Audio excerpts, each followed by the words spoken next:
What if the perfect wife, the one who does everything right, smart, successful, loyal, found herself betrayed? And what if her answer wasn't revenge, but something far more complicated? Today, I'm going to tell you a story about love, betrayal, rediscovery, and an affair that changed everything.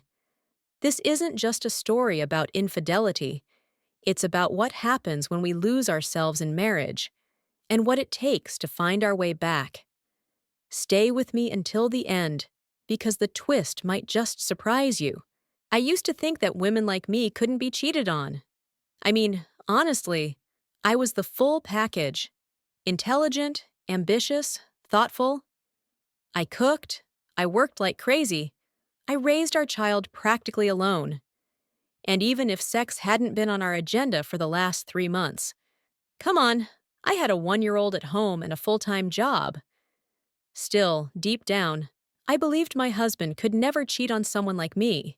Never. But he did. I don't even remember how I found out. Funny how the brain works. Maybe it's a defense mechanism, but my mind has completely erased the exact moment I discovered the truth. What I do recall is that I had undeniable proof.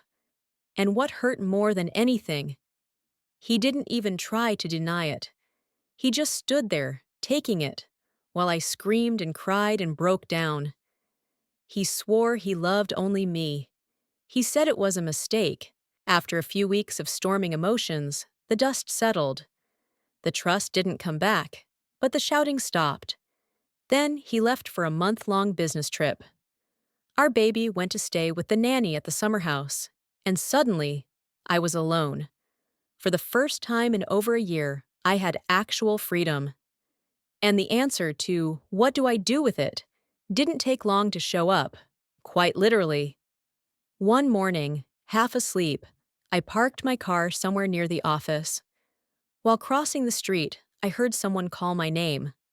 I looked up, and there he was. Igor. We'd had a kind of romance back in college. It wasn't passionate or long-lasting, but after we broke up, I started romanticizing him in my mind, turning that silly little flirtation into a lost great love. The reality? He'd drunkenly pinched my butt at a party. I called him an idiot in front of everyone. He called me a fool, and that was that. But in that moment, standing there in the street, none of that mattered. He looked right into my eyes with that mischievous little smile. "Long time no see," he said. "Yeah," I replied. "Heading somewhere?" "Work." "Same here." "You late?" "Always." We exchanged numbers and went our separate ways.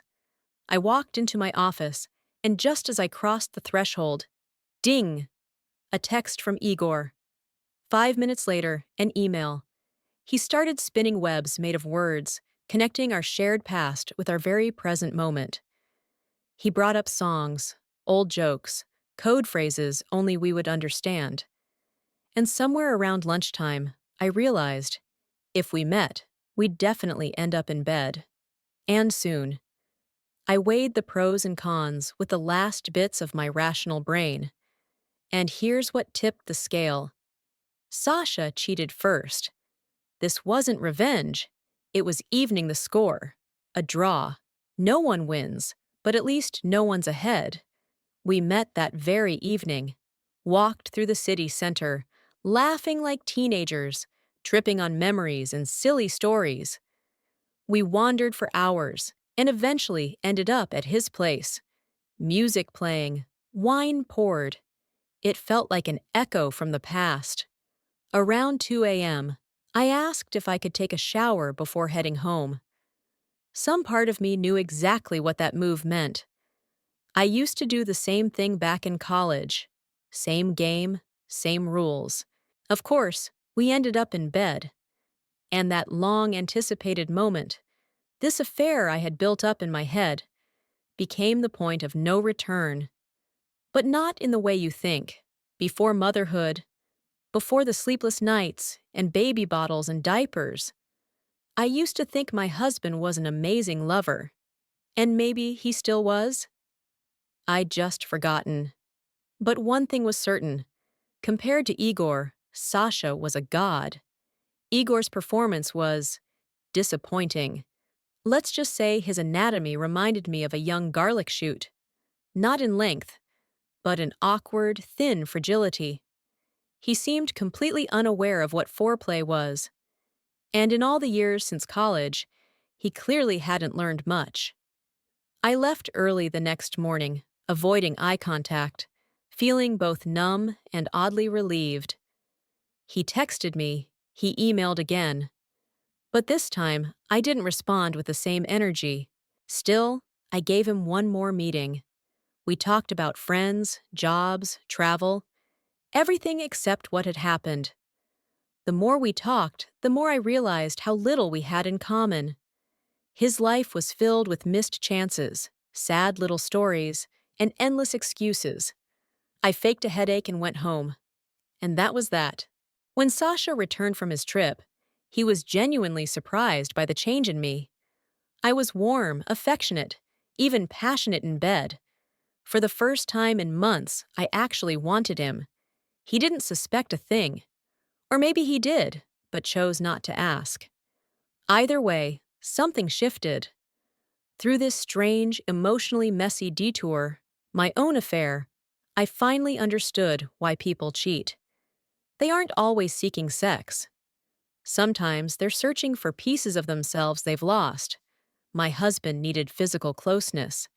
I needed emotional lightness, a break from the weight of everything. After those two betrayals, his and mine, we started seeing each other with new eyes. We stopped taking each other for granted. And, ironically, it was those very betrayals that made our marriage better. No one tells you that infidelity can sometimes crack open a window that lets in fresh air. But that's exactly what happened. If you made it this far, thank you. It's true. This story wasn't simple, and it definitely wasn't black and white. But real life is rarely like that. It's messy, emotional, and sometimes the things we go through, even the painful things, can help us grow, love more, or finally see what we're missing. If this story made you feel anything, if it made you think about love, trust, or even your own life, I'd love to hear from you. Leave a comment below and share your thoughts. Would you do the same? Have you ever experienced anything like this? And if you enjoyed this video, please be sure to like, subscribe, and share it with a friend who might also enjoy it. This channel is just getting started, and I have many more powerful, honest, emotional stories to share with you. Thanks for watching, and I'll see you on the next episode.